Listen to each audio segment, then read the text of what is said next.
time today because we're going to share with you all across, on all those who are viewing out there and all the people over here, an update on the core competency of ICF. They've just launched this just a couple of days ago, and I think it's important for us to understand the impetus, the understanding, the reason, and also the application of this new competencies update.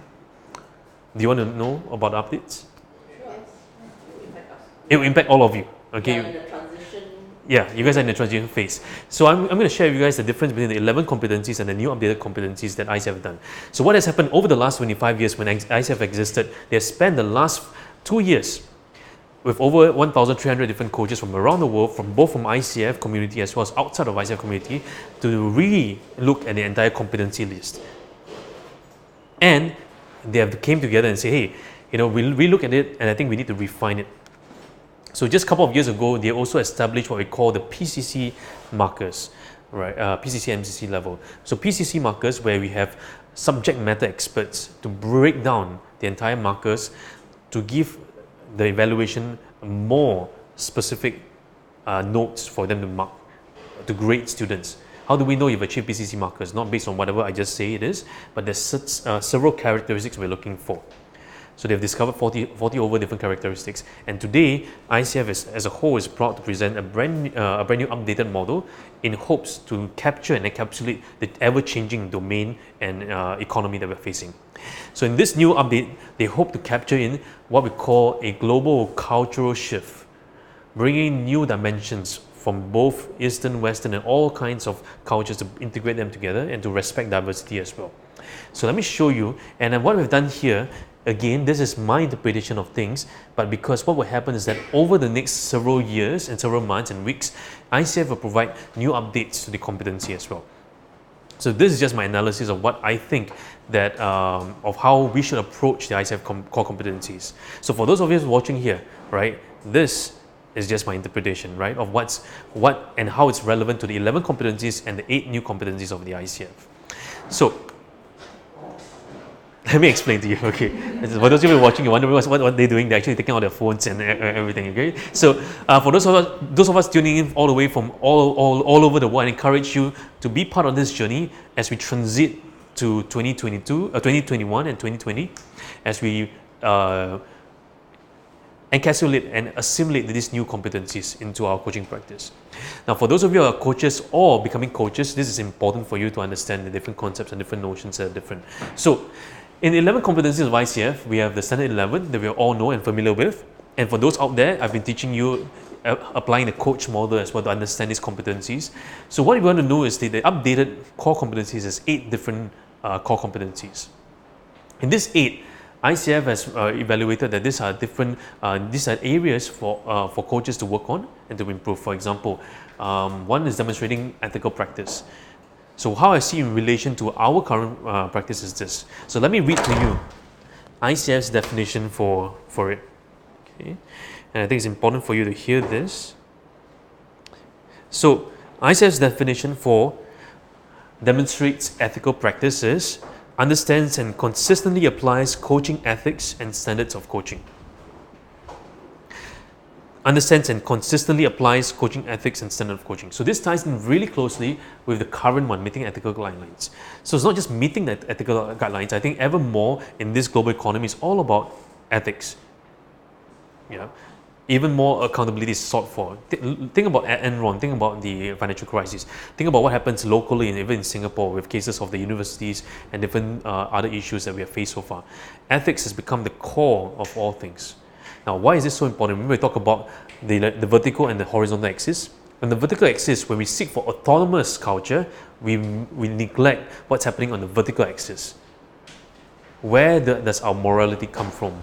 Where does our ethical standard come from? Because at the end of the day, there must be an absolute. There must be some way for us to know what's right, what's wrong. So that's why we talk about why ethics is so important, even in the coaching profession.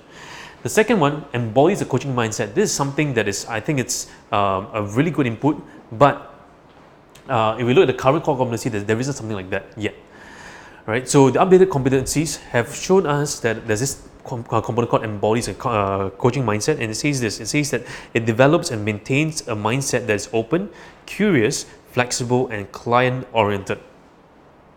And that's exactly what I've been telling all of us here, right? It's all about curiosity, being curious, this insatiable thirst to know, hey, and be curious about why the person is thinking like that, with no judgment, no pretext, and all there just for the client, like a mirror.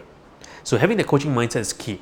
So is this important for coaches? I think it's more than just for coaches. It's important for leaders. So for leaders who are out there thinking, is coaching relevant to me? Look at Forbes, look at Google. Recently there's an article on Forbes telling us that the future of leadership is coaching. Leader as a coach, manager as a coach. The third one, establishes and maintains agreements. So this is what it says, right? Partners with the client and relevant stakeholders to create clear agreements about the coaching relationship, processes, plans, and goals. Establishes agreements for the overall coaching engagement as well as those for each coaching session. So this encapsulates quite similar to establishing coaching agreement, but I think what it does more in this sense is that the key essence is partnership. Many times that's one key factor that separates coaching from consulting and all the other job functions, right? Look at mentoring, look at advising, look at consultants or training. They are highly domain driven. So whereas coaching is a partnership, even in the design of this training that we have here, it's a partnership. I'm partnering you to design what you want to learn, how deep you want to go, how much you want to learn. It's a partnership. The fourth one is cultivates trust and safety. Now, this I think ties in very nicely with trust and intimacy of the client. So unfortunately, I wish that ICF keeps intimacy over here. Many people think that, and I know the struggles of many of the coach trainings out there, they think that intimacy is a very sexual connotative word, but to me it's not. It's your mind that's thinking too much of it. To me, it's called conversational intimacy. Having that kind of conversation that a person can be naked with you and to be honest with you, to be true, to lay down the cards, right? To be really real with you, what we call real. Sometimes, how do we be real? And that, of course, comes with safety. The more safe the person feels, the more connected the person feels, there's a sense and deeper sense of intimacy with you in the conversation. So it says this, the ICF's definition for trust and safety, it partners with client to create a safe, supportive environment that allows the client to share freely, maintains a relationship of mutual respect and trust. Now the 5, maintains presence. So we know that this is coaching presence, right? Maintains presence. Similar, but a bit not similar in the sense that it says here, it is fully conscious and present with the client, employing a style that's open, flexible, grounded, and confident. In the previous definition for coaching presence, it's a bit different, right? In here, I think it encapsulates what we've been talking about in this last couple of days and weeks, about the flexibility and the learning style of the client. Are we able to be flexible, to move? Remember, the principle is this: the person with the greatest flexibility will win in the conversation. Number 6, listens actively. Right? It seems like almost a play of word, active listening and listen actively. Right? Say someone, after so much research, you just switch the words around. Like, what on earth is this? Now, there's a big difference. Look at it. Which are the verbs? Which are the noun? You are listening. This is the verb. Here is actively. That's the verb. Yeah. So you're going to think about what's the big difference here. So it says here, focuses on what the client is and not saying to fully understand what is being communicated in the context of the client systems and to support the client's self-expression. This is what I call the 2 pillars of truth, right? Which is coherence and correspondence. For those of you out there wondering what's coherence, correspondence, come to one of the classes. Okay. The next one is evoking awareness. That's very important, okay? Evoking awareness. Evoking awareness, I think, ties in very nicely with active listening, powerful questioning, direct communication, and creating awareness. Evoking awareness. So it says this, facilitates clients' insight and learning by using tools and techniques such as powerful questioning, silence, metaphor, or analogy. What we have been doing so far, right? What have I been doing so far with all of us here? So you see that in this class as well, we're actually doing the updated core competencies already. Yeah. Now, one of the things that I'm really sad that we didn't include as one of the core competencies is actually separating powerful questioning from evoke awareness. Why is that so important? Because many times people do not know a big difference between powerful questions and powerful questioning. Today, there's so many coaching books out there. If you look into Amazon, look in Barnes and Nobles, look at Kinokuniya, look at all different other stores, you find thousands of coaching books out there teaching you what are the best coaching questions to ask. Coaches today around the world ask me, how do I ask better questions? Then I ask them this question. That's a wrong question to ask me. Because it's not about asking better questions. It's about how do I ask those questions. It's about powerful questioning, not powerful questions. And we always say this, powerful questioning, it's asking the questions in the right context, in the right moment, in the right space, the right tonality, in a given moment where there's correspondence and coherence to produce the greatest effect for the client.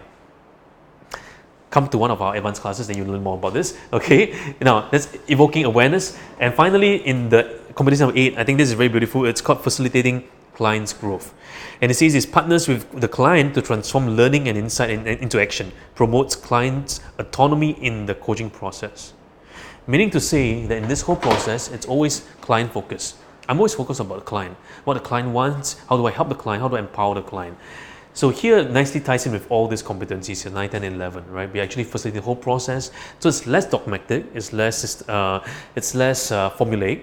We want to facilitate the client's growth and progress throughout this whole journey. So I think the new competencies does encapsulate some of these ideas and notions of it. And is there room for improvement? Definitely there is. So with the help of all the coaches around the world, as we make coaching even better to the next level, in the next update, what we want to know is that the heart of coaching lies in the ability to change lives. So for those of you out there thinking, should I learn coaching, should I not learn coaching, should I be a coach? That is probably the wrong question. The question is this, right? What would make a difference for you today? What would it mean for you if you're able to improve your conversation or your communication with another person? Because coaching, at its fundamental, it's about conversational mastery. Then so much of a new profession. Improve the communication, you improve the relationships. So hope I see you at one of our advanced classes coming soon. So join us. We hope to see you, and all our friends here will want to join you as well on this coaching journey. We're here to support you and all of us. So stay tuned for more updates, because in coming December, we're going to do a deep dive into all these competencies. We're going to spend several hours and several days to go deeper into all the competencies as well.